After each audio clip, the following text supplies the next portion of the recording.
को भगवान नारायण ने बताया कि हे नारद, आप शिव को प्राप्त करने का एक तरीका पूछ रहे हो, भगवान शंकर को प्राप्त करने का कोई उपाय पूछ रहे हो, भगवान शिव को कैसे प्राप्त करा जाए वो तुम पूछ रहे हो। तो उसमें 6 सूत्र हैं। उस 6 सूत्र में सबसे पहला सूत्र है अपने मस्तक पर भस्म का तिलक, चंदन का तिलक, त्रिपुंड अपने मस्तक पर जो जीव लगा लेता है वो भगवान शंकर की शरणागति को प्राप्त कर ही लेगा।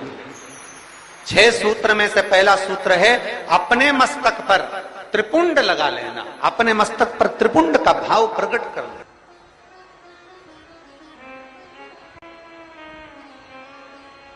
अब एक बात बहुत ध्यान से सुनिएगा, जरा स्मरण में रखिएगा।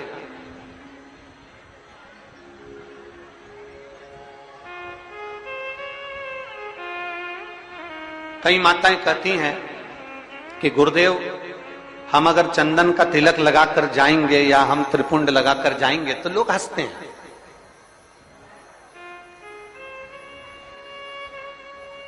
हम अगर चंदन का तिलक लगाकर जाएं, त्रिपुंड लगाकर जाएं तो दुनिया के लोग हंसते हैं। तो हम स्त्री को, हम नारी को क्या करना चाहिए?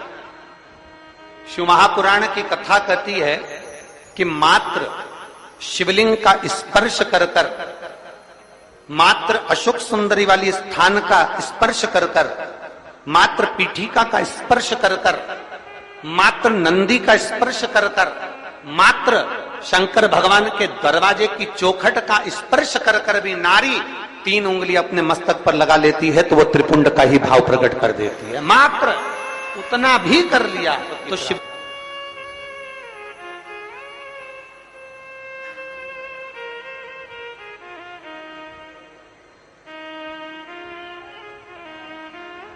दूसरा सूत्र बताया है देवऋषि नारद को। दूसरा ये 24,000 श्लोक की 12 संहिताओं के अंतर्गत जो देवऋषि नारद को वर्णन किया जा रहा है, इसमें 6 सूत्र से वेत्रवती शिव महापुराण की कथा को प्रारंभ कर रहा है। 6 सूत्र। पहला सूत्र है शिव को प्राप्त करने के लिए मस्तक पर त्रिपुंड। दूसरा सूत्र है जब मौका मिल जाए तो देवादिदेव महादेव के मंदिर में 1 लोटा जल समर्पित कर। यह दूसरा सूत्र है। अगर संसार का व्यक्ति अपने मस्तक पर त्रिपुंड नहीं लगा सकता, संसार का व्यक्ति अपने मस्तक पर चंदन तिलक नहीं कर सकता, तो शिव महापुराण की कथा कहती है देवऋषि नारद, ये दूसरा सूत्र है कि भगवान शिव के मंदिर में जाकर, शंकर के शिवालय में जाकर 1 लोटा जल अपने घर से भरकर, अपने घर से ले जाकर शंकर भगवान के शिवलिंग को समर्पित करना शंकर को प्राप्त करने के बराबर है। ये दूसरा सूत्र वर्णन किया गया। दूसरा सूत्र। कितने लोग हैं आप लोग जो शिव के मंदिर जाते हैं? जरा हाथ उठाओ। सभी जाते हो? धर लो वापिस धर लो। बोल बम का नारा है। आवाज नहीं आई। कल्याण तुम्हारा है। अच्छे से तो बोलो जम के। बोल बम का नारा है। सारी समस्या का हल। कोई लेट बनता है, कोई जल्दी बनता है, शिव को जल चढ़ाने वाला एक दिन से जरूर बनता है। 1 लोटा जल हृदय से, अपने भाव से, अपने मन से देवादिदेव महादेव के करीब में लेकर, शिव जी के पास में लेकर, ओगरदानी के नजदीक में लेकर चल। 1 लोटा जल भगवान शंकर के करीब में लेकर जाने का प्रयास करें।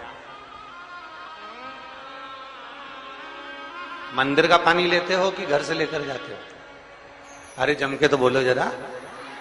घर से। देखो दूसरा सूत्र है भगवान शंकर के शिवालय में, भगवान शंकर के शिवालय में पहुंचकर 1 लोटा जल समर्पित करना। तीसरा सूत्र है अपने गले में रुद्राक्ष को धारण करना। ये तीसरा सूत्र। मान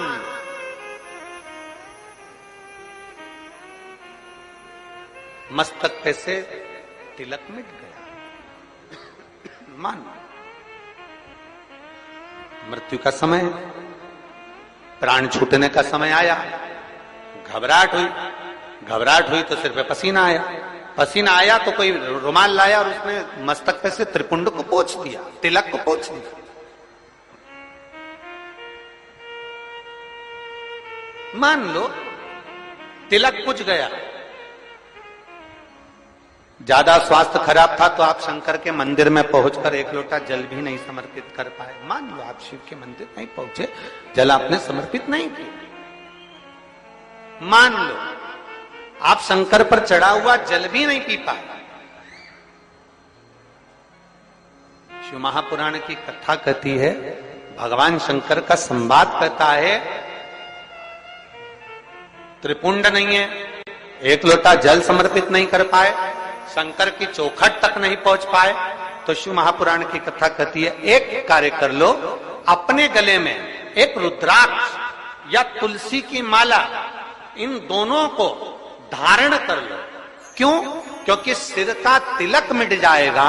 मान लो तुम्हारे पास में कुछ होगा तो वो छूट जाएगा, पर ये गले में पड़ा हुआ रुद्राक्ष, गले में पड़ी हुई तुलसी की माला, अगर तुम्हारे प्राण भी छूट गए तो वो तुम्हें नरक नहीं भेज सकते, वो तुम्हें शिव धाम ही भेजेंगे, भगवान शंकर के धाम।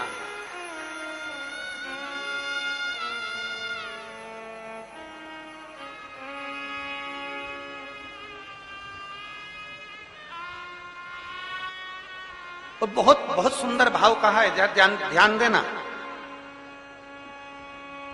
कोई कहे कि गुरुजी हम नारायण को भजने वाले हैं, हम मरेंगे तो बैकुंठ जाएंगे।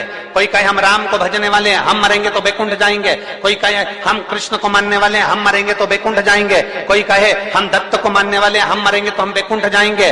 जरा एक बार लिंग पुराण को उठाकर पढ़िएगा, एक बार स्कंद पुराण को उठाकर पढ़िएगा, एक बार गर्ग संहिता को पढ़िएगा, एक बार शिव महापुराण का स्मरण करिएगा, और एक बार ब्रह्म वैवर्त पुराण को भी पढ़िएगा, और एक बार अगर मौका मिल जाए तो नर्मदा पुराण का स्मरण करिएगा, जिसमें स्पष्ट कहा गया, और गरुण पुराण को भी अगर ध्यान से पढ़ेंगे तो उसमें भी स्पष्ट किया गया है, पद्म पुराण में भी स्पष्ट किया गया है कि चाहे तुम राम का स्मरण कर रहे हो, चाहे तुम